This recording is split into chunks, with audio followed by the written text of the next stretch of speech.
अब हम अपना आज का शुरू करते हैं। आगे का हमने कल तक पढ़ लिया था, षटकर कंप्लीट हो गए थे हमारे।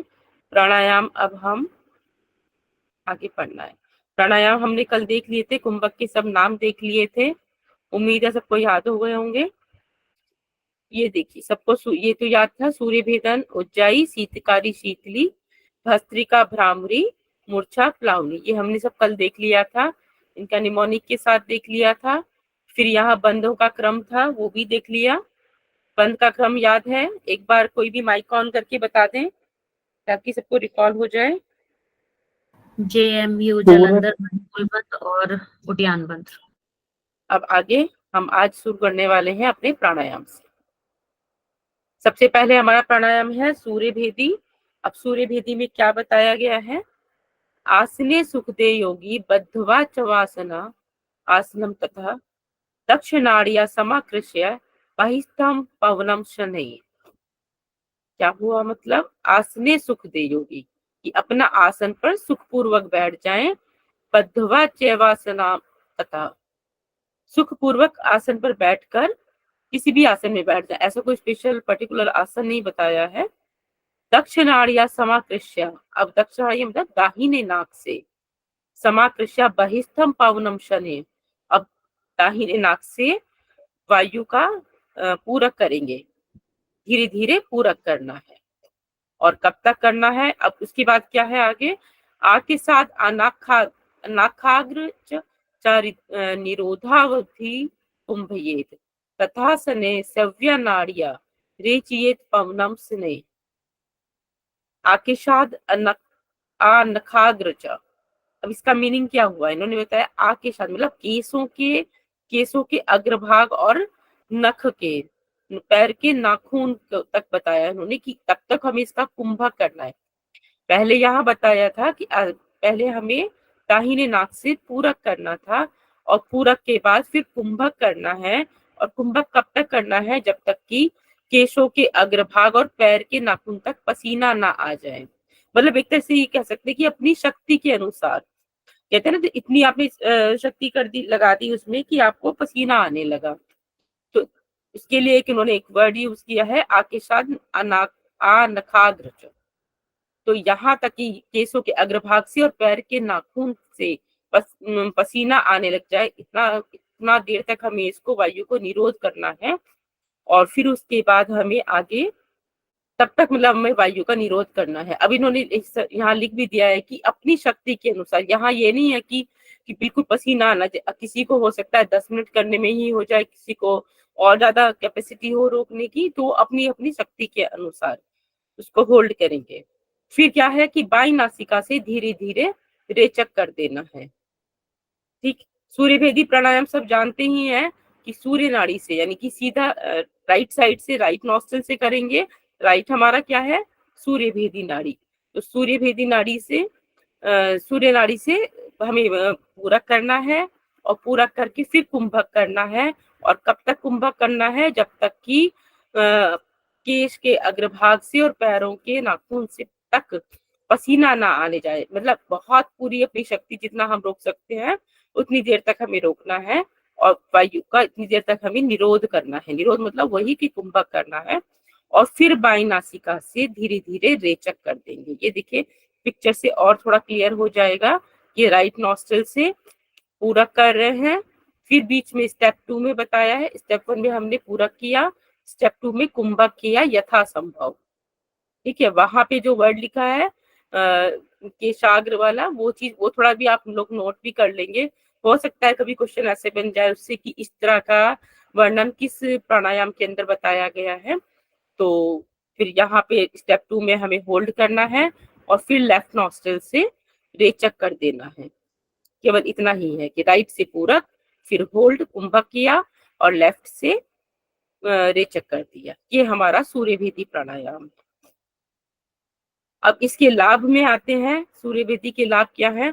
कपाल शोधनम, वात दोष घनम, कृमि दोष हत, पुनः पुनः इदम कार्य सूर्य भेदनम उत्तमम। अब इसके लाभ में क्या बताया है कि कपाल शोधन होता है। सबसे पहले क्या है? कपाल शोधन होता है, वात संबंधी दोष दूर हो जाते हैं, वात संबंधी दोष दूर हो जाते हैं। और कृमि दोष मतलब जो उदर में कुछ कृमि हो जाते हैं उसके लिए बताया गया है कि कृमि दोष दूर हो जाते हैं। इसलिए इस उत्तम अभ्यास को बार बार करना चाहिए, पुनः पुनर्इदम कार्य, इसलिए इसको बार बार करना चाहिए। क्या क्या हो गए 3 दोष? कपाल शोधन, वात संबंधी दोष दूर होते हैं और कृमि दोष दूर होते हैं। ठीक है, अभी ये समझ में आ गया है ना आप लोगों को? इसको अभी हम बाद में एक बार फिर रिवाइज करेंगे। अभी तो सिंपल ये था केवल सूर्य भेदी में कि राइट से आपको श्वास लेना है, होल्ड करना है, कुंभक करना है, फिर पूरक कर देना है दूसरे से। ठीक, और इसके लाभ कपाल शोधन, वात संबंधी दोष दूर होते हैं और कृमि दोष, 3 ही इसके लाभ बताए गए हैं। चलिए मैं थोड़ा सा वो करती हूँ। अभी आप लोगों में से कोई एक बताएंगे इसके लाभ, बताइए सूर्य भेदी के। कपाल मैम शोधन, कपाल शोधन होता है, वात वात दोष दूर होता है वात और संबंधी कृमि और दोष दूर कृमि होता है। दोष दूर होते हैं। ठीक है, अभी वापस एक बार पूरा होने के बाद फिर पूछेंगे, अभी तो आपको जस्ट ऐसे पूछ लिया मैंने। ठीक है, अब दूसरा आ गया हमारा उज्जाई। उज्जाई में क्या होता है? उज्जाई सब जानते ही होंगे, उज्जाई की विधि। उज्जाई में है मुखम संयम। मुखम संयम में नाड़ीभ्याम आकृष्य पवनम सने, यथा लगति कंठात तु हृदयावधि सा स्वनम। क्या होता है इसमें? मुखम संयम में मुख को संयम मुख को बंद करके, नाड़ीभ्याम आकृष्य पवनम सने। अब क्या होगा कि दोनों नाक से धीरे धीरे वायु को खींचना है। और किस तरह खींचना है? यथा लगति कंठातु हृदयावधि सा स्वनम, कि ये जो हवा हम अंदर की तरफ ले रहे हैं, जो वायु को अंदर पान कर रहे हैं, वो ऐसे लेनी है कि वो कंठ और हृदय प्रदेश तक स्पर्श करती हुई हमें महसूस हो, कि जैसे हवा हमारी कंठ और हृदय को छूते हुए जा रही है, इतना धीरे धीरे लेना है। और उसका एक अपना एक आवाज, एक हल्का सा मतलब एहसास होगा आपको कि आप मतलब एक वो वायु का घर्षण होगा अपने जब हम लेंगे इसको। तो इसकी विधि क्या हो गई कि पहले मुख को बंद करेंगे और फिर दोनों नाक से धीरे धीरे वायु को खींचेंगे और इस तरह पूरक करके, अब वायु को खींच लिया, फिर क्या होगा? पूरक हो गया हमारा, कंठ और हृदय प्रदेश तक इसका स्पर्श हो, ऐसे हवा को खींचना है। और फिर इसके बाद दूसरे श्लोक में बताते हैं कि पूर्ववत कुंभयेत प्राणम रेचयेत ईडिया तथा। अब कुंभक की बात बताई है कि पूर्व के प्राणायाम की तरह, जैसे कि सूर्य भेदी में बताया था, वैसे ही यहाँ पर भी हमें कुंभक करना है। मुंह बंद करके जब नाक से श्वास लिया, फिर उसके बाद हमें कुंभक करना है और फिर बाई नासिका से रेचक कर देंगे, प्राणम रेचयेत ईडिया। ठीक है, तो बाई नासिका से रेचक कर देंगे। अब इसके लाभ क्या होते हैं? श्लेष्म दोष हरम कंठे देहानल विवर्धनम। श्लेष्म दोष हरम, जो श्लेष्म होता है मतलब कफ रोग जो होते हैं, क्योंकि अब हम ये गले से पूरा कर रहे हैं कि गले को छूता हुआ जा रहा है, तो यानी कि जो गले के आसपास के हमारे जो रोग हैं, श्लेष्म वगैरह, उसको दूर करता है ये। तो लाभ में हो जाएगा कंठ के पास का कफ दोष दूर करता है। ठीक है, कंठ में हमारा जो कफ रहता है उसको ये साफ करता है, सही करता है। और क्या होता है? देहानल विवर्धनम। इस वर्ड को भी, देहानल विवर्धन को, इसके साथ भी अपने नोट्स में लिखेंगे, इसी संस्कृत वाले वर्ड को भी। ठीक है ना, क्योंकि मैंने आपको पिछली बार क्वेश्चन पेपर दिखाया था एक क्वेश्चन, तो उसमें प्राणायाम के साथ ऐसे पूछे गए थे, तो ये संस्कृत वर्ड सबके साथ दिए गए थे, तो आप लोग उसको याद रखेंगे। तो कि उज्जाई के साथ देहानल विवर्धन की बात कही गई है। अब देहानल विवर्धन का मतलब क्या होता है कि देह की अग्नि बढ़ती है इससे। पहला था कंठ के पास के कफ दोष दूर होते हैं और दूसरा है देह की अग्नि बढ़ती है। और आगे क्या है? नाड़ी जलोदर और धातु संबंधी दोष दूर होते हैं। ये स्पेशली इसी प्राणायाम के अंदर बताया गया है कि धातु संबंधी दोष जो दूर होने का। तो यहाँ पे क्या बताया है कि नाड़ी जलोदर और धातु रोग दूर होते हैं इससे। ये धातु संबंधी सब दोष दूर होते हैं। और एक स्पेशल इसमें एक लाइन जो सबसे अच्छी आती है वो ये है, अलग है मतलब सबसे, कि गच्छता तिष्ठता कार्यम उज्जाय असंख्यम तु कुंभकम, कि इसको, इस प्राणायाम को, गच्छता मतलब चलते फिरते चलते हुए, तिष्ठता मतलब बैठे हुए या कार्य करते हुए, उज्जाई प्राणायाम को कर सकते हैं। केवल एकमात्र प्राणायाम ऐसा है जिसको कि हम चलते फिरते उठते बैठते और अपना कार्य करते हुए भी कर सकते हैं। तो इसका भी ये वर्ड है ना, गच्छता तिष्ठता, या तो इस तरीके से पूछ सकते हैं या फिर हिंदी में पूछ लेंगे कि चलते फिरते उठते बैठते कौन सा प्राणायाम कर सकते हैं, तो वो एकमात्र उज्जाई प्राणायाम। ठीक है, तो इसके इसके जो लाभ है ये काफी इंपॉर्टेंट लाभ है। जैसे पहले वाले सूर्य भेदी में केवल 3 ही लाभ थे, इसमें थोड़े से ज्यादा लाभ हैं उससे। तो इसमें क्या हमने अभी देखा कि जो भी है नाड़ी जलोद ये था कफ वाले, कफ संबंधी रोग दूर होंगे, और कंठ के जो भी रोग होते हैं वो दूर हो जाएंगे, नाड़ी जलोदर और धातु संबंधी जो रोग हैं वो सब दूर हो जाएंगे, देह की अग्नि को बढ़ाता है। चलिए आगे बढ़ते हैं, अब शीतकारी पे आते हैं। शीतकारी में क्या है, शीत काम कुरिया तथा वक्त्रे घ्राणेने वृजम्बिकाम एवं अभ्यास योगेन काम देवो द्वितीय कहा। शीतकारी का अभ्यास सभी लोग शायद जानते होंगे। शीतकारी में कैसे करते हैं, हम दांतों को बंद करके तब हम अंदर की तरफ वायु को खींचते हैं इसमें। तो शीतकारी में क्या है कि मुख से शीतकार ध्वनि के साथ पूरक करना चाहिए। शीतकाम कुरिया तथा वक्त्रे घ्राणनेव वृजम्बिकाम, तो मुख से शीतकार की ध्वनि करते हुए पूरक करेंगे, यानी कि मुख से हम पूरक कर रहे हैं। और फिर क्या करना है, फिर नासिका से रेचक करना है। ठीक है, मुख से श्वास लिया और रेचक कैसे किया, नासिका से।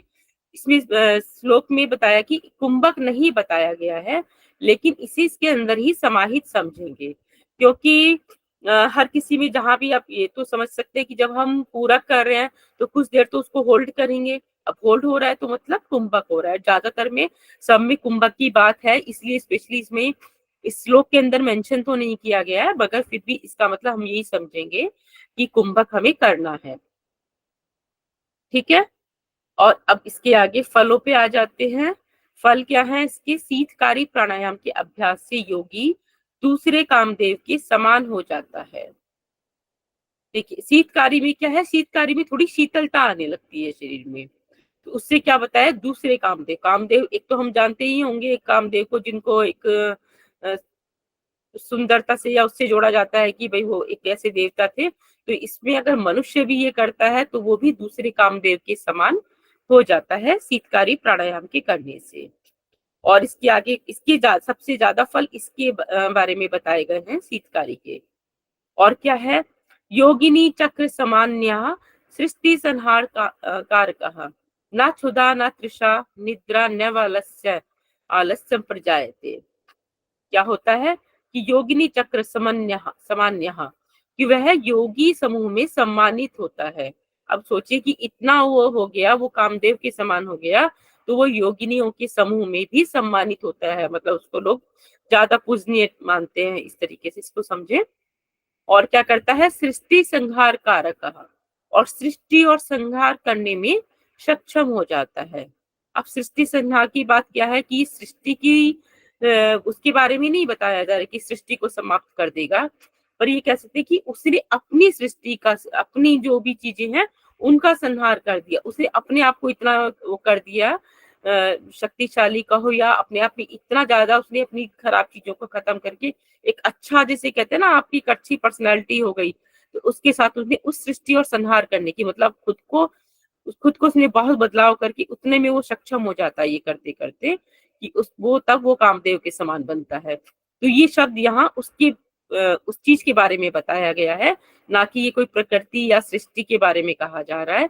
वो खुद की सृष्टि को बदल सकता है, खुद की सृष्टि का संहार कर दिया, इतना वो सक्षम हो गया है। आगे, और कभी भूख प्यास नहीं लगती, ना ही निद्रा सताती है और ना ही आलस्य सताता है। तो देखिए कितने सारे इसके लाभ हो गए हैं, और थोड़ा सा और भी है आगे, फिर इसको एक साथ दोबारा से देखेंगे। भवेत स्वच्छंद देहस्तु सर्वो उपद्रव वर्जिता अनेन विधिना सत्यम योगिंद्रो भूमि मंडले। और क्या करते हैं, ऐसे सारे शरीर पर नियंत्रण कर लेता है। ठीक, जो अभी जैसे बात बताई मैंने आपको पहले कि उसका अपने शरीर पर पूरा नियंत्रण हो जाता है और सभी प्रकार के उपद्रवों से बचा रहता है। उपद्रवों में आ गया शारीरिक उपद्रव, मतलब कोई बाहर की लड़ाई झगड़े वाली चीज नहीं, वो अपने शारीरिक उपद्रवों से बचा रहता है, उसका इतना कंट्रोल हो जाता है अपने ऊपर, और ऐसे भूमि मंडल पर योगिंद्र के समान हो जाता है। वो योगी इंद्र के समान, योगिंद्र के समान हो जाता है। देखिए कितनी सारी इनकी विशेषता बताई है कि जो एक शीतकारी प्राणायाम कर रहे हैं तो उसको उसके कितने फल मिल रहे हैं। एक बार फिर से दोबारा मैं ले आई हूँ सामने, इसमें स्क्रीन पर देखिए कि मुख से शीतकार ध्वनि करनी है। इसका विधि में मुख से शीतकार ध्वनि किया, पूरक किया, फिर कुंभक और फिर नासिका से रेचन करना है। सिंपल है, इसमें कुछ खास अलग नहीं है। ठीक, जो जनरली लोग करते हैं वही वाला है ये, लेकिन इसके लाभ इंपॉर्टेंट हैं। और इसका कभी कभी क्वेश्चन ये भी आ जाता है कि द्वितीय कामदेव किस प्राणायाम के अभ्यास से बनते हैं या हो जाता है, तो वो शीतकारी के अभ्यास से द्वितीय कामदेव बन जाते हैं। अब इसके फल आप लोग देखिएगा यहाँ पर क्या क्या था। सबसे पहले तो दूसरे कामदेव की ही बात हो गई है पहले लाभ में, और दूसरा क्या था कि वह योगिनी समूह में सम्मानित होता है, सृष्टि और संहार की करने में सक्षम हो जाता है, और भूख प्यास नहीं लगती, क्योंकि इतना उसने अपने आप को शारीरिक कंट्रोल कर लिया, इतना नियंत्रण आ गया कि भूख प्यास पे भी उसका नियंत्रण हो गया, निद्रा, आलस्य, इन सब चीजों से। जैसे कि योगी करते ही हैं, योगी जो लोग होते हैं उनका भूख प्यास सब चीजों पे इतना अच्छा नियंत्रण आ जाता है कि उनको अपनी इच्छा से उनको भोजन लेना है कि नहीं लेना है, सोना है कि नहीं लेना है, वो अपना पूरा शरीर पे कंट्रोल हो जाता है। तो समझिए कि ये दूसरे कामदेव के समान हो जाते हैं ऐसे योगी, और शरीर पर नियंत्रण होकर वो शारीरिक उपद्रवों से भी बच जाते हैं, और इसको कहा है भूमि मंडल पर ये योगिंद्र के समान हो जाते हैं। हाँ, एक मिनट, मैं एक बार स्क्रीन सामने ला रही हूँ, आप लोग में से कोई एक इसको विधि बोलेंगे या विधि में हटा देती हूँ, आप बोलिए, बिना देखिए तो सिंपल था, कोई एक विधि बताएंगे। मैम बोलो। हाँ जी बोलिए। मुख से शीतकार ध्वनि के साथ पूरक करना है, फिर नासिका से रेचक करना है। कुंभक बताया नहीं है, उससे खुद समझ लेंगे। और हाँ, फल है कुंभक योगी दूसरे कामदेव के समान हो जाता है, वह योगिनों के समूह में भी सम्मानित होता है, सृष्टि और संहार करने में सक्षम हो जाता है, भूख प्यास नहीं लगती, निद्रा नहीं सताती, आलस्य नहीं करता, साधक शरीर पर नियंत्रण कर लेता है, सभी प्रकार के उपद्रवों से बचा रहता है, भूमि मंडल पर योगेंद्र के समान हो जाता है। बिल्कुल ठीक। नहीं, बहुत अच्छा। चलिए, सबको क्लियर हो गया होगा ना, किसी को ऐसा डाउट तो नहीं है इसमें किसी चीज में। चलिए, उसके बाद एक बार हम दोबारा बाद में कंपैरिजन वाला भी देख लेंगे। अभी आगे बढ़ते हैं, इसमें शीतली की तरफ चलते हैं। अब शीतली क्या होता है, शीतकार से थोड़ा सा और जैसे ज्यादा जैसे ठंडक देने वाला। इसको ऐसे याद करने के लिए मैं बता रही हूँ, क्योंकि आगे जब इसकी चीजें आएंगी तो वो और ज्यादा आप उसको रिलेट कर पाएंगे। अब इसके श्लोक में चलते हैं। जिह्व्या वायुम आकृष्य पूर्ववत कुंभ साधनम शनकैर घ्राण रंध्राभ्याम रेचयेत पवनम सुधी।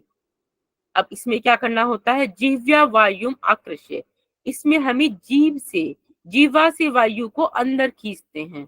पता होगा ना, शीतली में थोड़ा सा जीवा को थोड़ा गोलाकार करके फिर हम उससे वायु को अंदर खींचते हैं, तो और जल्दी, ज्यादा जल्दी हमें ऐसे लगता है इसमें ठंडक का एहसास होने लगता है।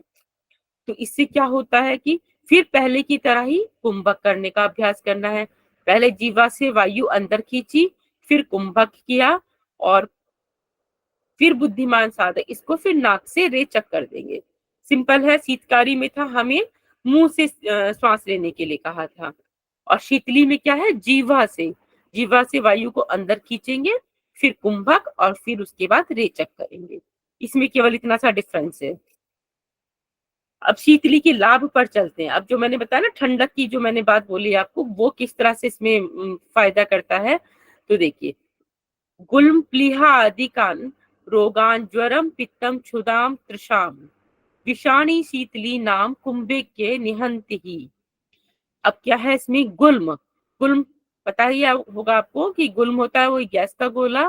प्लीहा आदि के रोग जो है उनको भी खत्म करता है। और ज्वर, पित्त, देखिए ज्वर जो होता है जो ज्यादा गर्मी से होने वाले जो भी रोग हैं, पित्त होता है, पित्त भी ज्यादा गर्मी से होता है, ज्वर भी गर्मी की वजह से। तो इन सबको ये शीतली प्राणायाम ये शांत करता है, इस चीज में बहुत फायदा करता है। शीतकारी में भी शीतलता देता है, लेकिन उतना नहीं, शीतकारी में अलग इस पे चले गए हम कि वहां कामदेव के समान और वो वाली सारी क्वालिटीज आ गई।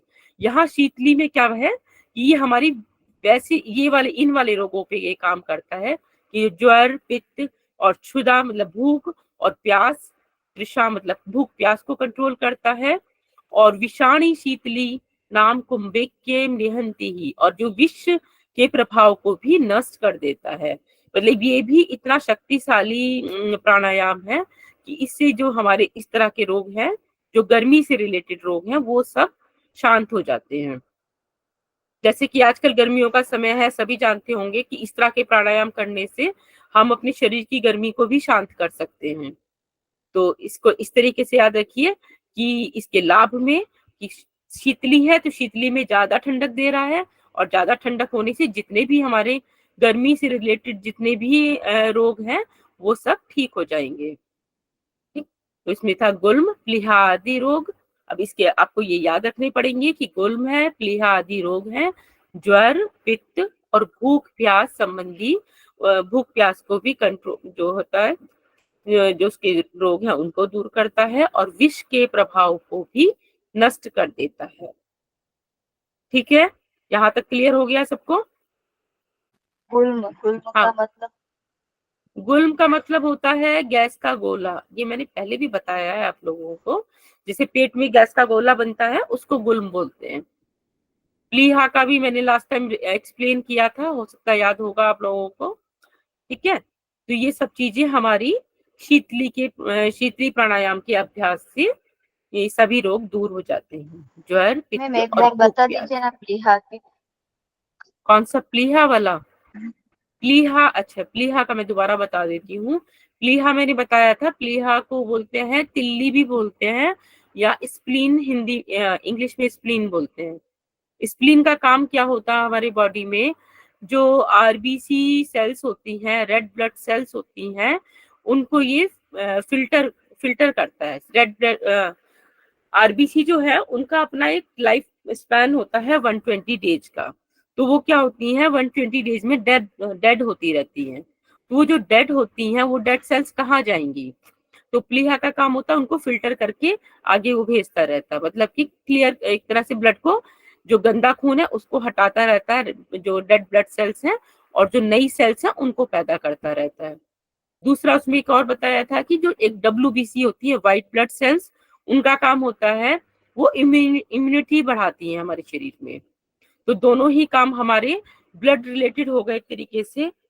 तो प्लीहा में होता है कि कई बार स्प्लीन में स्वेलिंग आ जाती है, सूजन आने से, तो ये अपना काम नहीं कर पाएगा ठीक से। और अगर इस तरह का कुछ हुआ वहां पर कि स्वेलिंग आ गई, तो प्लीहा अपना ही फंक्शन नहीं कर रहा है, तो जो ब्लड सेल्स हैं, जो डेड ब्लड सेल्स हैं, फिर वो भी वहां से फिल्टर नहीं हो पाएंगी, तो शरीर में फिर खून की कमी होने लगेगी, या ब्लड रिलेटेड और बीमारियां होने लगेंगी। तो इसमें होता है कि जैसे अगर ब्लड हमारा ठीक से नहीं साफ हो पा रहा है, तो फिर वहाँ एनीमिया होने लगता है, और न्यूट्रिशन हमारा कम होने लगता है, मतलब कमजोरी आने लगती है, थकान, ये सारी बीमारियां उससे जुड़ी हुई हैं। चलिए अब आगे बढ़ते हैं, हम भस्त्रिका पर आ गए। भस्त्रिका में क्या है, उर्वोर उपरी संस्थाप्ये शुभे पाद तले उभय पद्मासनम भवेद एतत् सर्व पाप प्रणाशनम। अब इसमें सबसे पहले बताया कि हमें किस विधि से किस आसन में बैठना है।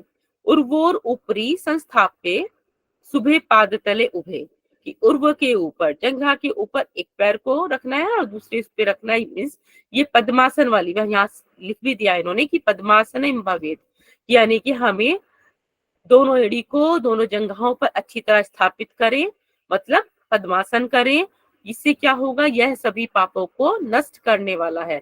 एतत् सर्व पाप प्रणाशनम।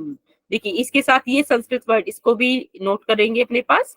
जैसे वहां हमने देहानल विवर्धन पढ़ा था, तो ऐसे करके ये सब हम छोटे छोटे संस्कृत के जो वर्ड है इन प्राणायाम के नाम के साथ इसको याद करिए, क्योंकि हिंदी में तो सब जानते ही हैं कि अच्छा इससे ये हो रहा है, लेकिन ये संस्कृत वाले भी छोटे छोटे शब्दों को याद रखेंगे। ठीक है, तो इससे क्या हो रहा है, सभी पापों के नष्ट करता है ये प्राणायाम हमारा।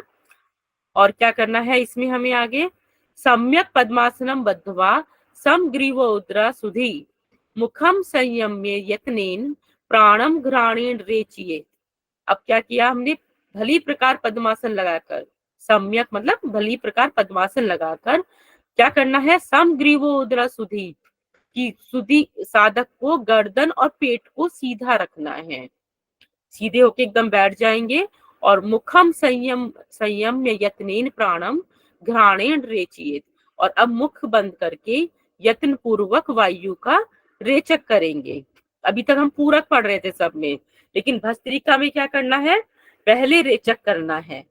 एक बार पहले रेचक करेंगे, उसके बाद फिर हम आगे की स्थिति पे जाएंगे।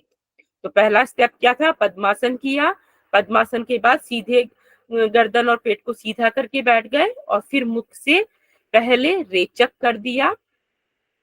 और अब आगे यथा लगती हृदय कंठे कपालावधि सास्वनम वेगेन पूर्ये चापी हते पद्मा अवधि मारुतम। अब इसको एक बार देख लेते हैं आगे, इसमें क्या बता रहे हैं कि अब हमें पूरक करना है, रेचक करने के बाद अब पूरक करेंगे, जिससे कि वायु हृदय कंठ और कपाल में स्पर्श की अनुभूति हो। जो रेचक किया था अभी पहले, ये रेचक के लिए बताया जा रहा है कि रेचक इतना तेजी से करना है कि हृदय जो वायु है हमारी, वो हृदय कंठ और कपाल को छूती हुई जाए, हमें महसूस हो कि हमने इतनी तेजी से फोर्सफुली रेचक किया है। और फिर वेग पूर्वक पूरक करें, फिर उसके बाद पूरक करेंगे, जिससे कि हृदय पद्म तक स्पर्श के साथ वायु का पूरक करेंगे। यानी कि तेजी से सांस छोड़ना है, फिर तेजी से लेना है, फिर वो कपालभाति में जैसे हम नॉर्मल उसमें करते हैं ना, तेजी से छोड़ते हैं, लेने का तो उतना नहीं पता चलता, लेकिन हमने इसमें पढ़ा था अपना पिछले कपालभाति में कि जैसे भस्त्रिका में भी करते हैं ना, भस्त्रिका तो सॉरी हम पढ़ ही रहे हैं, तो इसमें यही करना है हमें कि पहले एक बार रेचक कर देंगे तेजी से, और फिर उसके बाद वेग पूर्वक पूरक करेंगे। तो इस तरीके से तेजी के साथ रेचक पूरक रेचक ऐसे करते रहेंगे। फिर आगे आते हैं, पुनर्विरेचयेत तद्वत् पूर्येच्च पुनः पुनः यथेव लोहाकारेण भस्त्रा वेगेन चालियेत। ये देखिए यहाँ पे ये बात आ गई कि इस प्रकार इस विधि को बार बार पूरक रेचक द्वारा करेंगे, पूरक रेचक करते रहना है इसमें बार बार। जिस प्रकार लोहार धोखनी को तेजी से चलाता है, उसी प्रकार साधक को अपने शरीर में स्थित वायु को सावधानी पूर्वक चलाना चाहिए। ठीक है, जो हमारा कपालभाति में शब्द आया था लोहा का रेण करके आया है ना, लोहा का रेण भस्त्रा, कि जैसे लोहार अपनी धोखनी को तेजी से चलाता है, उसी प्रकार से हमें यहाँ श्वासों का पूरक रेचक करना होगा। बस इसमें एक अलग चीज क्या है कि पद्मासन में जब आप बैठ गए तो पहले एक बार एक रेचक कर देंगे, फिर उसके बाद पूरक रेचक वाली वो चलती रहेगी। ठीक है, और कितना तेजी से इसको ऐसे करना है, जब आप श्वास रेचक कर रहे हैं या ले रहे हैं श्वास, तो उस समय पे इस तरह से होना चाहिए कि वो आपके कंठ, हृदय और कपाल को स्पर्श करता हुआ आपको महसूस हो, वो इतना वेग पूर्वक होना चाहिए।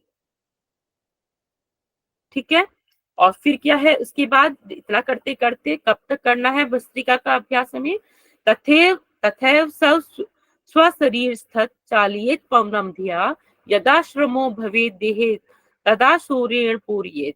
और जब तक करना है जब तक कि हम थक ना जाए, और जब शरीर थक जाए तो उसके बाद क्या करना है, साधक को सूर्य नाड़ी से यानी दाई नासिका से पूरक करना चाहिए। जब हम थक जाएंगे तो सूर्य नाड़ी से एक बार पूरक करेंगे, और फिर उसके बाद यथोदरम भवेत पूर्णम अनिलेन तथा लघु धार्येन नासिका मध्य तर्जनीभ्याम बिना दृढ़म। अब देखिए इसका भी एक तरीका बताया है कि वो पूरक करना कैसे है। यहाँ देखिए अभी हमने पूरक करने की बात कही है इन्होंने, फिर क्या कहा है कि फिर मध्यमा और तर्जनी उंगली, मध्यमा मतलब सेंटर जो अपनी मिडिल फिंगर होती है, और तर्जनी उंगली, दोनों उंगली की सहायता के बिना, यानी कि इनको बंद कर देंगे और तब कसकर बंद करेंगे और फिर कुंभक लगाएंगे। यानी कि प्रणव मुद्रा जैसे बन जाएगा, उसकी प्रणव मुद्रा लगा के फिर उससे हम बंद करेंगे और कुंभक करेंगे। और कुंभक करने के बाद फिर ईड़ा नाड़ी से विधिवत कुंभकम कृत्वा रेचयेत ईड़ा अनिलम, और फिर ईड़ा नाड़ी से यानी बाई नासिका से रेचक करेंगे। अभी एक बार मैं इसको सिंपल भाषा में थोड़ा समझा देती हूँ ताकि आपको और क्लियर हो जाए। ये देखिए यहाँ पे आ गए थे हम भस्त्रिका में। सबसे पहले क्या करना था, पद्मासन की स्थिति में बैठना है। इसमें हमें पद्मासन करने के बाद फिर हम एक बार इसमें था गर्दन और पेट सीधा, वो तो सीधे सीधे पोजीशन में बैठना एकदम। फिर उसके बाद हमें रेचक कर देना है, मुख बंद करके रेचक कर देंगे। ठीक है, रेचक करने के बाद अब हम फिर क्या करेंगे, पूरक करेंगे। रेचक भी क्या था कि वेग पूर्वक रेचक किया था। कैसे कि जब वायु हृदय कंठ और कपाल को स्पर्श करते हुए जाए, ऐसे हमें रेचक करना है। और उसके बाद फिर पूरक भी हमें ऐसे करना है कि हृदय पदम तक, मतलब अंदर तक जब हम वायु ग्रहण कर रहे हैं तो हमें महसूस हो कि हम वायु इतना ले रहे हैं, तेजी से आ रहा, मतलब वायु जो है घर्षण करती हुई अंदर आ रही है, हमारे को महसूस होगा। उसके बाद फिर क्या हो गया कि बार बार इसी क्रिया को दोहराएंगे कि पूरक करेंगे, रेचक करेंगे, ये चलता रहेगा। और कैसे मतलब किस तरीके से करना है कि जैसे लोहार की धोखनी तेजी से चलती है, उतना तेजी से करना है इसको। ठीक, और उसके बाद कब तक करना है, जब तक कि हम थक ना जाएं। और थक जाने के बाद फिर इसको क्या करेंगे, सूर्य नाड़ी से फिर पूरक करेंगे। यानी कि एक तरह से एक सूर्य भेदी प्राणायाम ही कहा है इसको, कि सूर्य नाड़ी से पूरक करेंगे और कुंभक किया। और बस कुंभक की एक साथ एक ये इन्होंने एक ये जोड़ दिया है कि जो हमारी फिंगर है उनकी पोजीशन क्या होगी, तो मध्यमा तर्जनी उंगली की बिना सहायता के तब हमें उसमें कुंभक लगाना है, मतलब उसे बंद करेंगे। और फिर कुंभक करने के बाद बाई नासिका से रेचक कर देंगे। भस्त्रिका के लाभ बहुत अच्छे से हैं इसमें भी। वात पित्त श्लेष हरम शरीराग्नि विवर्धनम, ये देखिए एक यहाँ पे भी एक नया शब्द आ गया, शरीराग्नि विवर्धनम। वहां देहानल विवर्धनम था, एक सूर्य भेदी में हमने अलग पढ़ा था। तो इस तरह के जो इस तरह से ये वर्ड्स आएंगे, इनको सब याद करेंगे, तो नोट्स में अपने लिखते रहेंगे।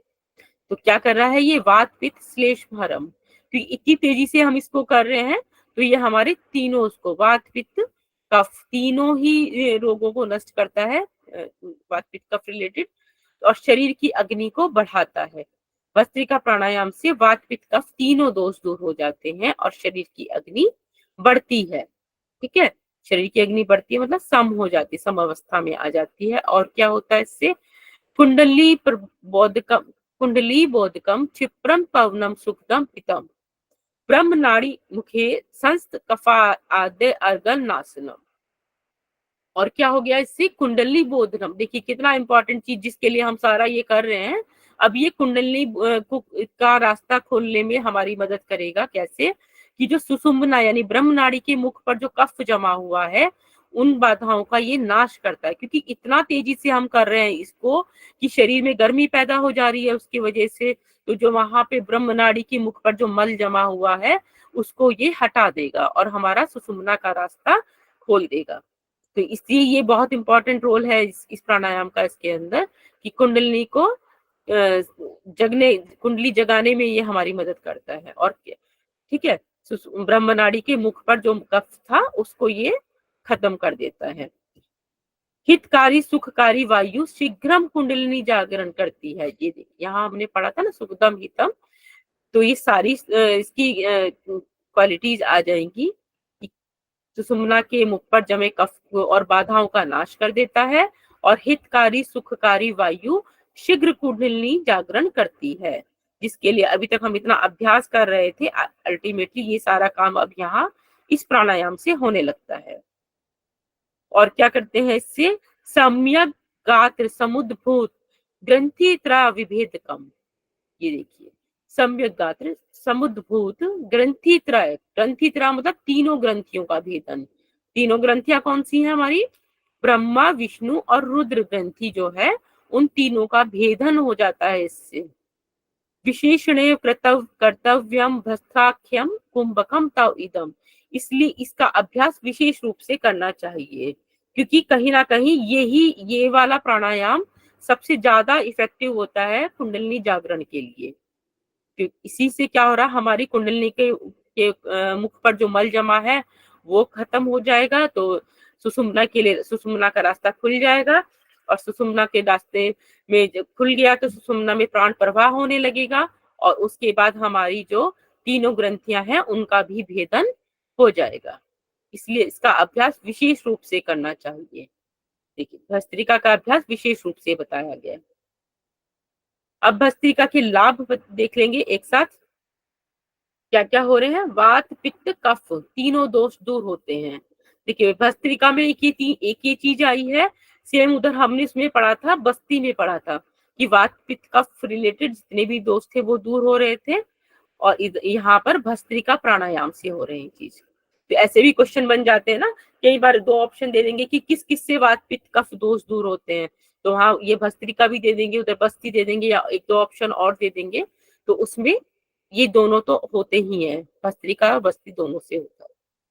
शरीर की अग्नि बढ़ती है, शरीरानल ये देखा था ना विवर्धनम, तो शरीर की अग्नि बढ़ती है, और सुषुम्ना यानी ब्रह्म नाड़ी के मुख पर जो कफ जमा हुआ है वो दूर हो जाता है, और हितकारी सुखकारी वायु शीघ्र कुंडलिनी जागरण करा देती है, और तीनों ग्रंथियों का भेदन हो जाता है। ठीक है, यहाँ तक क्लियर हो गया आपको? आसानी है वैसे, बस थोड़ा सा चीजें ज्यादा हैं इसमें, तो उसको याद रखना है अच्छे से, और सब इम्पोर्टेंट है। अभी एक बार मैं इसको रिवाइज कराऊंगी, बाद में आप ही लोगों से, ठीक, थोड़ा सा ये और कर लेते हैं। नेक्स्ट है हमारा भ्रामरी। भ्रामरी में क्या है, वेगाद घोषम पूर्कम भृंग नादम, और भृंगी नादम रेचकम मंदम मंदम। इसमें क्या करना है, ये देखिए वेगाद घोषम पूरक करना है भृंग नाद की आवाज। अब यहाँ भृंग कहा गया है भंवरे को, तो एक दो तरह के भंवरे, मतलब कि नर और मादा वाला जो होता है उसमें बताया था। जो नर भ्रमर की आवाज है वो थोड़ी जैसे मोटी आवाज होती है ना, भारी आवाज, तो उसको कहा गया है भृंगनादम। इसको शब्द क्या है, भृंगनादम। जब हम पूरक कर रहे हैं तो जिसे मादा भंवरे के जो तेज आवाज वाला है उसको भृंगनाद कहा है, उसमें पूरक करना है हमें। और फिर आगे रेचक जो करना है वो भृंगीनाद, मतलब कि थोड़ा धीमी स्वर होगा उसमें। तो जो मादा भ्रमर होती उसकी आवाज थोड़ी धीमी वाली होगी, तो वो उसका कंपैरिजन इधर इससे किया है कि रेचक जो करना है धीरे धीरे भृंगीनाद में करना है।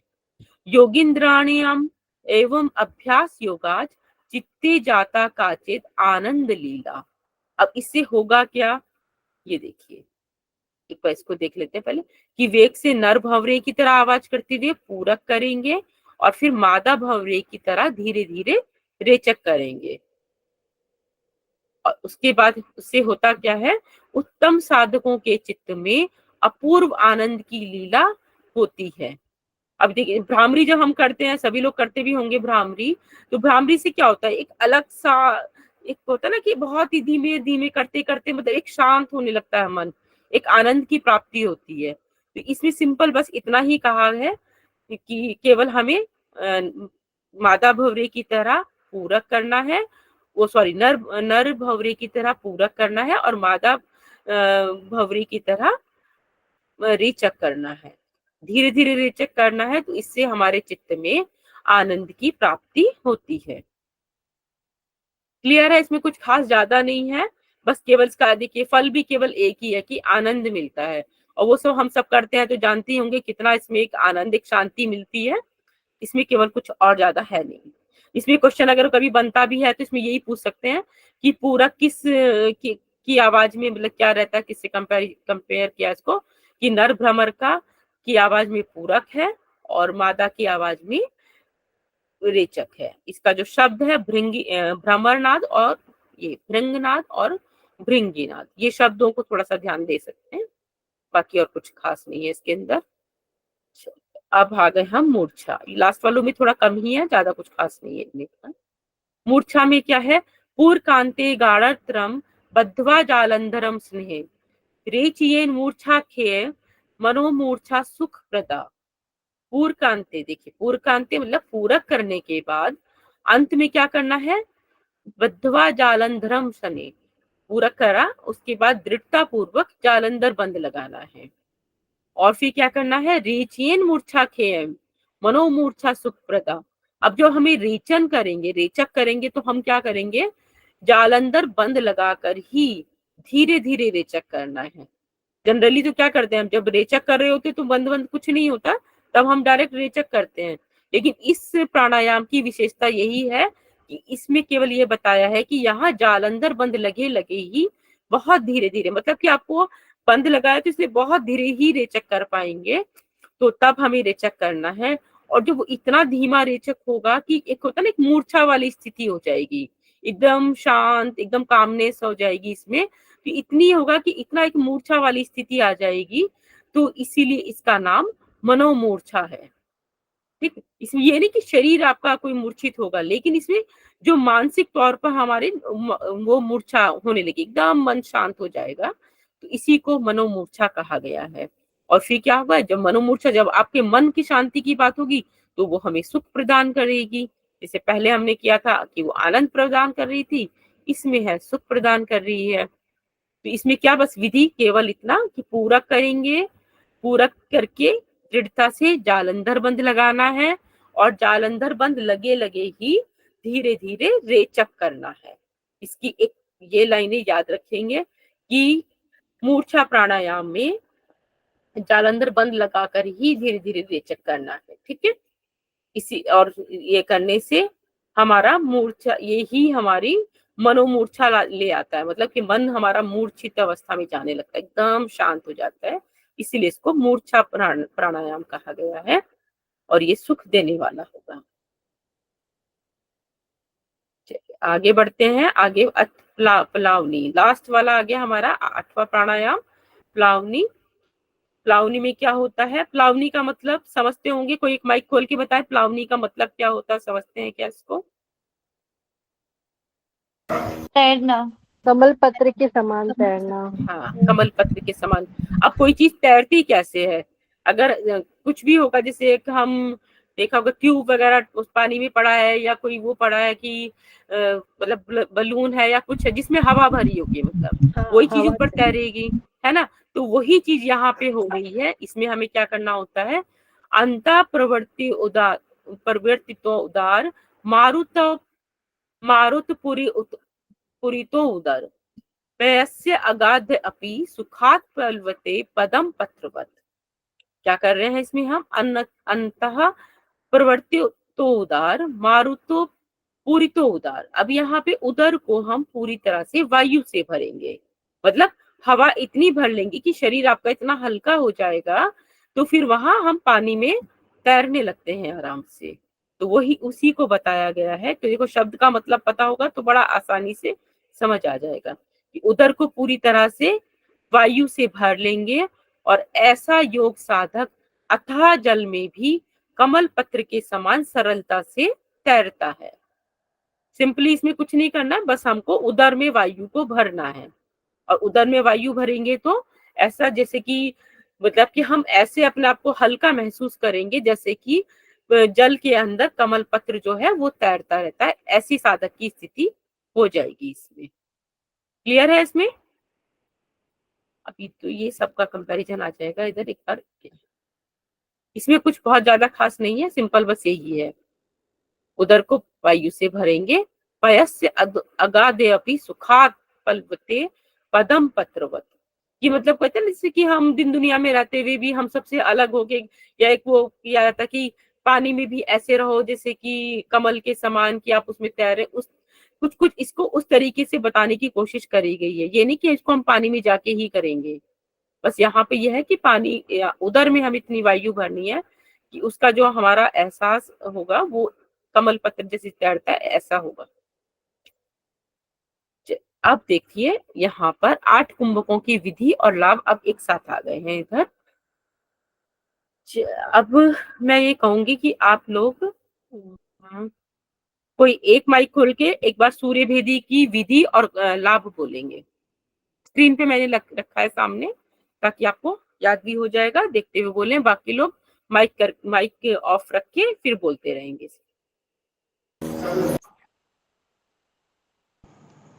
मैं बोलूँ मैम? हाँ, एक बार नाम बोलिएगा, आप कौन बोल रहे हैं, क्योंकि मैं ना स्क्रीन पे भी जरा देख नहीं पा भारती रही हूँ। कोरे बोल रहे मैम। भारती जी बोल रहे हैं, अच्छा ठीक है, बोलिए। सूर्य भेदी है, विधि है राइट से पूरक, यथासंभव रुकना है कुंभक, और लेफ्ट से फिर रेचक करना है। और इसका लाभ है कपाल शोधन होगा, वात दोष खत्म होंगे और कृमि दोष भी खत्म होंगे। और फिर उज्जयी प्राणायाम बताया, कुंभक उज्जयी प्राणायाम बताया, दोनों नाक से पूरक गले और हृदय तक स्पर्श करते हुए फिर यथासंभव कुंभक ईड़ा नाड़ी से फिर लेफ्ट से रेचक करना है। लाभ बताया गले के चलिए, इसका लाभ कोई और बता देंगे, कोई और माइक ऑन करके दूसरे कोई बताएं। पल्लवी जी है तो वो बोल दें या कोई? हाँ मैम, तो ऊंचाई के मैं लाभ बताती हूँ। गले के पास जो कफ होता है वो दूर करता है, शरीर की अग्नि बढ़ती है, नाड़ी रोग जलोदर धातु जो दोष है वो दूर हो जाते हैं। ये प्राणायाम की यह विशेषता है कि वो उठते बैठते चलते फिरते कभी भी कर सकते। इसके लिए एक संस्कृत वर्ड आया था, क्या था वो याद है? मैम विवर्धनम, देहानल विवर्धनम।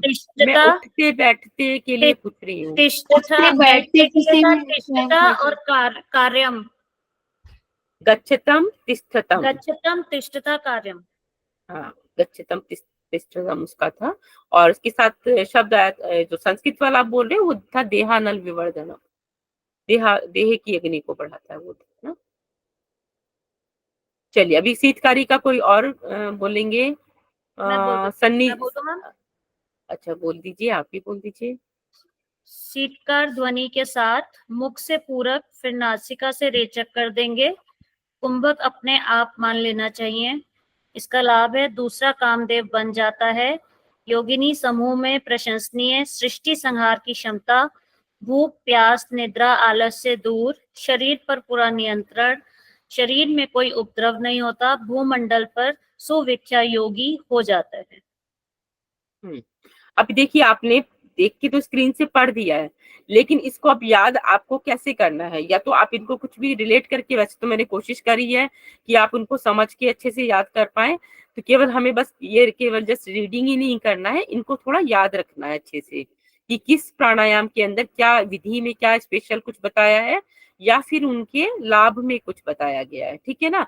तो वो आप लोग अपना तरीके से याद रखिए, या मेरा बताया हुआ तरीका आपको कोई समझ में आती है चीजें तो उस तरीके से करिए। लेकिन ये सब थोड़ा सा इम्पोर्टेंट चीजें हैं, प्राणायाम तो टोटली इम्पोर्टेंट है पूरा, तो इसमें से क्वेश्चन तो बनते ही हैं, तो इनको आप अच्छे से याद कर लीजिएगा। ठीक है, चलिए नेक्स्ट अब शीतली पे आ जाइए। शीतली कोई एक और बोल देंगे। ये देखिए सामने में ले आई हूँ शीतली। शीतली की विधि पढ़ेंगे। जीवा के द्वारा पूरक करना है, फिर कुंभक करेंगे, नाक से रेचन कर देना है। इसके लाभ बताए गए हैं, गुल्म रोग, प्लीहा, बुखार, पित्त, भूख प्यास से संबंधित रोग, विष के प्रभाव को भी खत्म कर देता है। ये बहुत ज्यादा कूलिंग प्राणायाम है। हाँ, इसको ऐसे ही याद रखिए। मैंने इसी वजह से ये चीज बताई थी कि बहुत थोड़ा और शीतकारी के कंपैरेटिवली ज्यादा कूलिंग देता है, इससे जितने गर्मी रिलेटेड आपके रोग हैं वो उनको खत्म करता है। तो ऐसे थोड़ा सा भी चीजें याद रहेंगी तो आपको मतलब लंबे टाइम ये चीजें याद रह जाएंगी। ठीक, चलिए अब भस्त्रिका और रह गया हमारा। भस्त्रिका पे आ गए, नहीं रह नहीं गया, भस्त्रिका के आगे भी है। बोलिए भस्त्रिका, बोलिए अभी। मैम बताओ। हाँ हाँ हाँ, बोलिए। हाँ, मेरे पहले स्क्रीन पे एक्चुअली नाम शो नहीं हो पा रहे हैं, तो इसलिए मैं समझ नहीं पा रही। हाँ बोलिए आप। पहले पद्मासन में बैठना है, रेचक करना है, फिर ऐसा करे कि हृदय कंठ और कपाल पर स्पर्श महसूस हो। और इसका लाभ जो बताया गया है कि पात पीत कफ और अग्नि को बढ़ाता है, कुंडलिनी जागरण में सहायक है, और ब्रह्म नाड़ी पर जमे हुए जो कफ दोष है वो खत्म करते हैं। और इसका था भस्त्रिका का कि कब तक इसको करना है, कि जब थक जाएं, उसके बाद फिर दाहिने नाक से पूरक करके फिर रेचक कर देंगे। ये भी इस लास्ट में इसका एक ये स्टेप इंपॉर्टेंट पॉइंट है कि भस्त्रिका करने के बाद समझिए एक सूर्य भेदी प्राणायाम होता है लास्ट में एक बार, ठीक है। चलिए भ्रामरी, कोई और एक आप नाम बोल दीजिए या प्रजेश जी किसी का।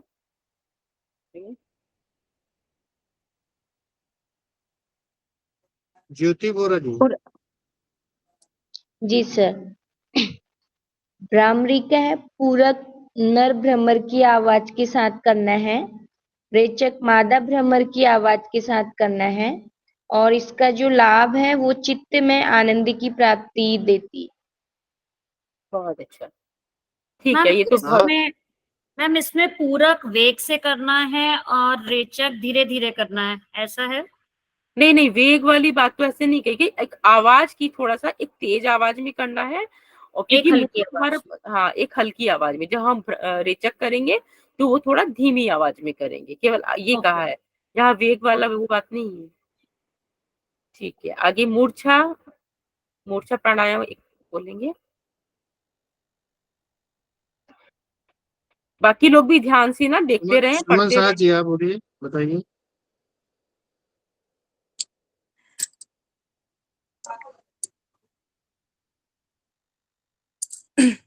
पूरक के अंत में दृढ़ता से जलांधर बंद लगाएंगे। जब पूरक कर लेंगे उसके बाद लास्ट में जलांधर बंद लगाएंगे, फिर जलांधर बंद में ही धीरे धीरे रेचक करेंगे। इसका लाभ होता है मनोमूर्छा की सुखद स्थिति। मूर्छा प्राणायाम से रेचक, मैम ये क्या है यहाँ पे नीचे? एक्चुअली एक से क्वेश्चन बनता है ना, अभी मैंने बताया था आपको कि इसमें जालंधर बंद से ही धीरे धीरे रेचक करना है, तो इसमें ये क्वेश्चन बनता है क्योंकि किसी में ऐसा होता नहीं है, पर किसी प्राणायाम में बंद लगे लगे हमें रेचक करना, धीरे धीरे रेचक करना है। हाँ, तो इसलिए इसमें क्वेश्चन बन जाता है कि मूर्छा प्राणायाम में रेचक कैसे करते हैं। करना है? तो जलांधर बंद लगा के धीरे धीरे रेचक करना है। यस, जालंधर बंद, ठीक है, ठीक है। ओके। चलिए नेक्स्ट है प्लावनी, बोलिएगा। चंद्रकला शर्मा जी। सर प्लावनी के अंदर श्वास को उदर में भरना है और ऐसे लगता है जैसे साधक पानी के ऊपर तैर रहा है, कमल के पत्ते की तरह। और इसका लाभ है पानी पर आसानी से तैरता रहता है।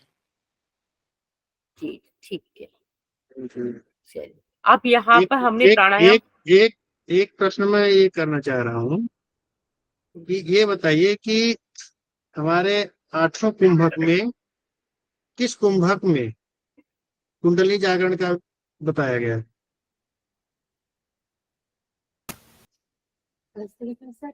सूर्य भेदी में, भस्त्रिका में बताया गया है, भस्त्रिका में अभी तो पढ़ा आप लोगों ने। हाँ देखिए, तीनों ग्रंथियों का भेदन वहां पे हो रहा है, कुंडलिनी के जागरण की बात वहां हो रही है, क्योंकि इतना फोर्सफुली करते हैं कि वहां पे जो कफ और मल जमा हुआ है ब्रह्मनाड़ी के ऊपर, वो वहां से हट जाएगा, तो सुषुम्ना में प्राण प्रवाहित होने लगेंगे। तो ये कुंडलिनी जागरण तभी पॉसिबल है जब वहां का रास्ता खुलेगा, तो ये केवल भस्त्रिका में होता है। क्या हुआ आपने?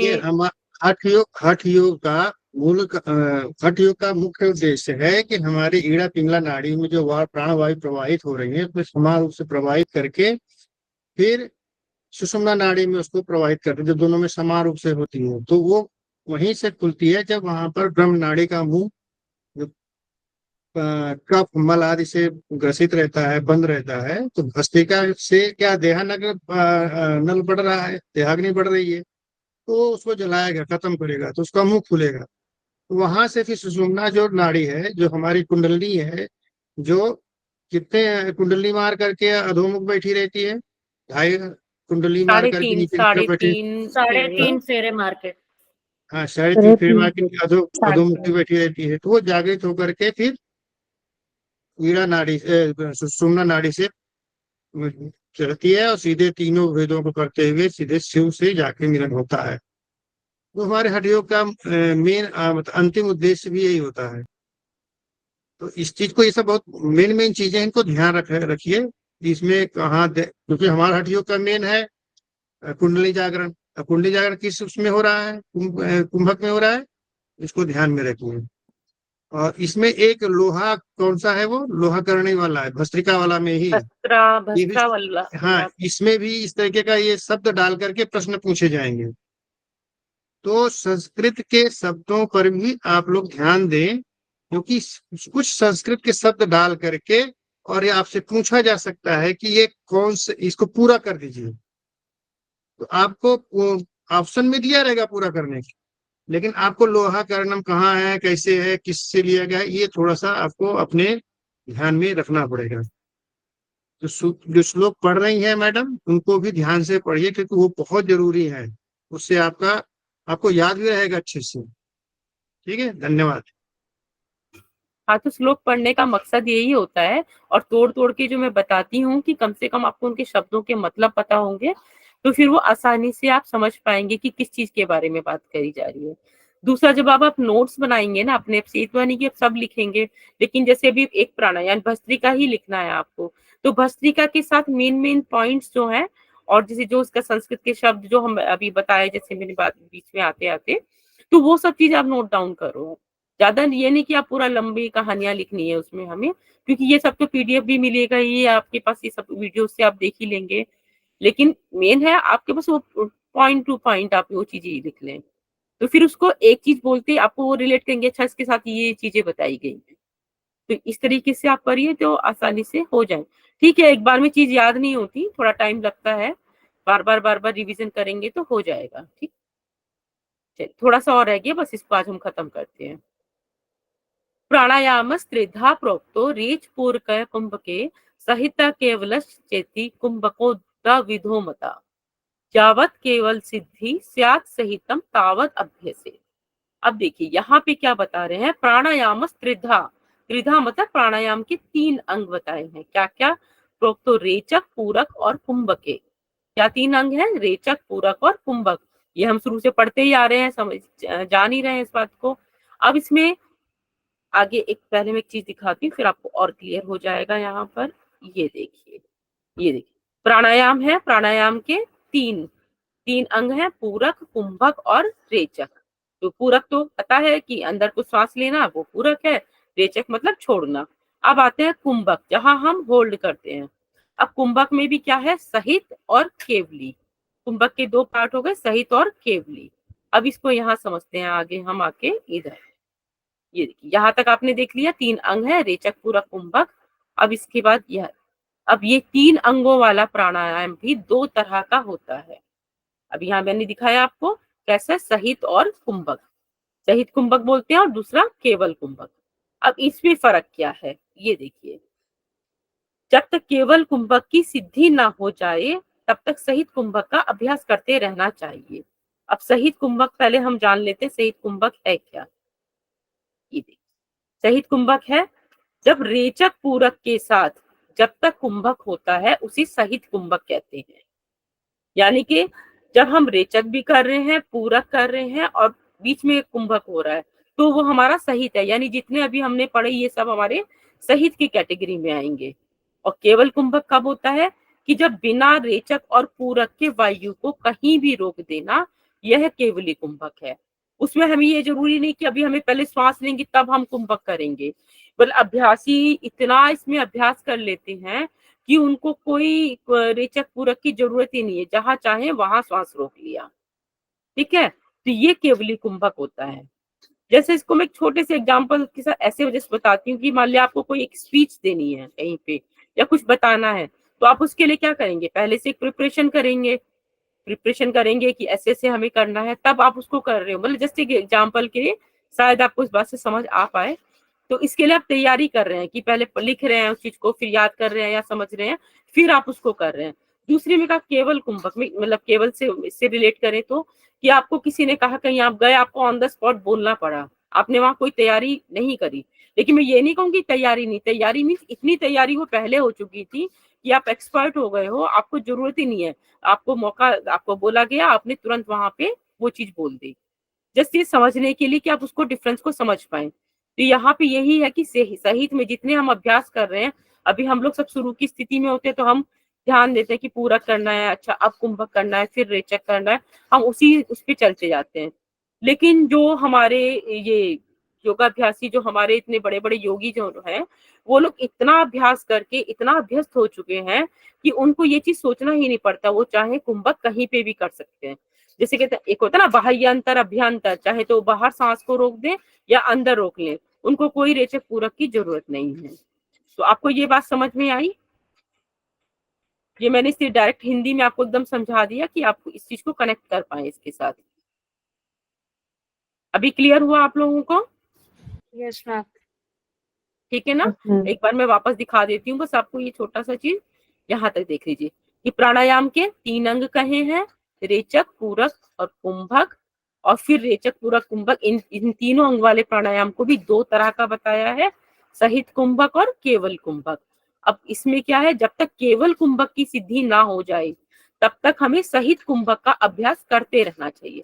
यानी कि केवली कुंभक बहुत आगे की चीज है, यानी पहले हमें सहित कुंभक ही करते रहना है कि हम सब जो करते रहते हैं पूरक, रेचक और कुंभक के साथ जो करते हैं उसका अभ्यास करते रहेंगे। और कब तक? जब तक कि केवल कुंभक की स्थिति तक आप ना पहुंच जाए, तो सहित वाला ही हम करते हैं सब। फिर इसमें इसको एक बार संस्कृत भी देख लेते हैं। रेचकम पूरकम कार्य सा व सहित कुंभका, रेचकम पूरकम मुक्तवा सुखम यद वायु धारणम। कि रेचक पूरक क्या है कि के साथ जब हम कर रहे हैं, जो रेचक पूरक के साथ हमारा कुंभक हो रहा है उसे सहित कुंभक कहा गया है। और रेचकम पूरकम मुक्तवा, यानी जो रेचक पूरक से मुक्त है, उसमें जरूरत ही नहीं है। सुखम यद वायु धारणम, इसको हमने क्या कहा है, केवली कुंभक। प्राणायाम में इत्य उक्ता सा केवल कुंभक। ठीक, जो बिना रेचक पूरक के हो रहा है वो हमारा केवली कुंभक है। अब एक क्वेश्चन इसमें क्या है, सहित कुंभक का अभ्यास कब तक करना चाहिए? कब तक करना चाहिए, एक बार माइक खोल के जवाब देंगे। जब तक केवली कुंभक की अवस्था ना आ जाए। हाँ, तो तब तक हमें सहित कुंभक का अभ्यास करना होगा। ठीक, आगे अब थोड़ा सा और रह गया है, इसको बस जल्दी से कंप्लीट करते हैं। कुंभके केवले सिद्धे रेच पूरक वर्जिते ना तस्य दुर्लभम किंचित त्रिषु लोकेषु विद्यते। अब इसके बारे में क्या कह रहे हैं कि रेचक पूरक से रहित केवल कुंभक के सिद्ध हो जाने पर उसके लिए तीनों लोकों में कुछ भी दुर्लभ नहीं रहता। अब देखिए, इतना अभ्यास कर लिया जिसने इसके ऊपर सिद्धि पा ली कि उसको जरूरत ही नहीं है सोचने की कि कहाँ पे कुंभक करना है नहीं करना, यानी वो केवल कुंभक की स्थिति में आ गया, तो उसके लिए तो अब तीनों लोकों में भी कुछ भी दुर्लभ नहीं है। सक्तः केवल कुंभेन यथेष्टम वायु धारणात् राजयोग पदम चापी लभते न त्रिसंशय। अब क्या है कि केवल कुंभक से इच्छा अनुसार वायु धारण करने में सक्षम साधक राजयोग पद पा लेता है, इसमें कोई संदेह नहीं है। ये बिल्कुल अपर स्टेज की बात करी गई है। जिसने केवली को साध लिया तो उसके लिए तो कुछ भी अब असंभव नहीं रह गया, तो वो राजयोग को पा लेता है, यानी कि समाधि वाली स्थिति तक चला जाता है। कुंभकात कुंडली बोध तो भवेत अनर्गला सुषुमना च हट सिद्धि च जायते। कि अब क्या है कि कुंभक के अभ्यास से कुंडलिनी का जागरण होता है, सुषुम्ना नाड़ी मल रहित हो जाती है। ठीक है, सारे हमने कुंभक के अभ्यास कर लिए, तो अब हमारी कुंडलिनी का जागरण हो गया और जो सुषुम्ना नाड़ी में जो मल जमा था वो भी खत्म हो गया और हमें हठ योग में सिद्धि प्राप्त हो जाती है।